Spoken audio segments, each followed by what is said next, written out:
It is my own candid opinion that the Southeast have benefited marginally more infrastructurally under the APC than they ever did under the PDP. Which under the PDP, Enugu-Port Expressway was dilapidating.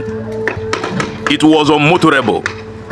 In fact, we literally forgot that there was an expressway from Enugu to Onitsha. The old one became the cynosure of everyone until Agbarikwenka. If you are going to Nsukka, Enugu-Makurdi Way is being dualized under the APC. Those Igbo people or those Southeasterners that believe that the Southeast can only benefit from the federal government if it is their own people are within the corridors of power.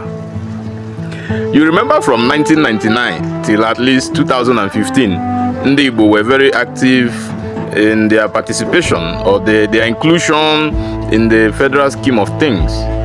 Meanwhile, infrastructurally, the Southeast never recorded any tangible or meaningful gain from their own people being within the corridors of power. All we've always been interested in is Kobulo Yenkai. No, Yenkai never. Yano leba. But you personally, as an individual, you cannot point to one very tangible, even if it is borehole at the belt within that your zone, to tell you that yes, I was working with the federal government. We've had a senator who is from my zone too, and then we cannot point to a multiplicity of infrastructural projects that he embarked for having been a Senate president. You know. And we've had speakers or deputy speakers, aside Ike Ekweremadu, who really did perform marginally for his own people of Anungri. Alright? A lot of the Southeast politicians were not really very proactive until come after 2015 when the PDP was kicked out of power. Now here comes to what the main crux of this video. It is my own candid opinion that the Southeast have benefited marginally more infrastructurally under the APC than they ever did under the PDP, which our people were highly involved in. Yes, put me in. Someone might argue that it was the PDP that started the Second Niger Bridge, but how were they able to perform building it? You perform the groundbreaking event, and after 1 year, it is still remaining, or it was still left in that level, groundbreaking. Every day they will tell you that piling work is ongoing, and then we are not seeing any meaningful progress within that project. Until Buhari came. When Buhari came, he rapaciously made sure that that bridge was completed, even though a lot of critics will come and say that yes, that it was not as high enough as initially planned. But the PDP promised Ndi Igbo for 16 years that they would build the Second Niger Bridge, and they did not. When it was awarded, they were dragging their feet. Under the PDP, Enugu-Port Expressway was dilapidating. It was unmotorable. In fact, we literally forgot that there was an expressway from Enugu to Onitsha.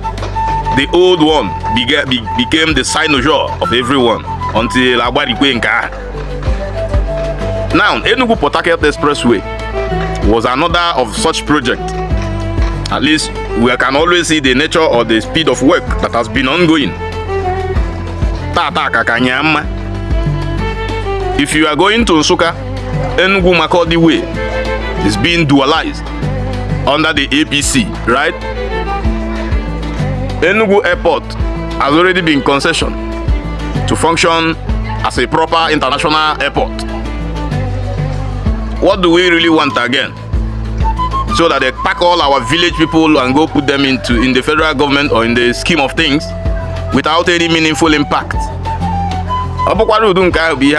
Even though someone like me personally, I have this, you know, just that normal feeling that we're used to PDP itself. Alright, and then we parade ourselves that the Southeast is a PDP region, and that you know, the PDP was actually beneficial to us. These are sponsored propagandas, my friend. The best impact any party or any regime can give to your region is 1, employability, 2, infrastructural development. All right, and then Iheru Ondi Ozo Rutegi. And then our so-called elite, during the time the railways in Enugu State were all removed. Some of them were all removed, dismantled. Some people carted it away. We don't know for what reasons. All right. Now you see that under the APC that there is a new railway that runs from Port Harcourt to Aba, all under the APC. The PDP was PDP share the money. PDP share the money. It was a party of stomach infrastructure. All right. Even though a lot of us are sympathetic towards that party, because at least he made a whole lot of our people. All right. He made a whole lot of our people. At least he took a great number of Ndibo out of poverty through their stomach infrastructure programs. All right. Because the PDP was a party for stomach infrastructure. Now, if the APC has been able to do what the PDP have been unable to do in 16 years, the APC has done it in how many years? 11 years. Which of them, if you were to choose, removing sentiment, if you were to choose between the impact of the APC on the southeast and the impact of the PDP, who ruled Nigeria for 16 years, and APC is just here for how many years? 11 years. And then infrastructure, you talk of road infrastructure, they've done marvelously well for the southeast already. If you were the one to choose, which of those parties will you even choose?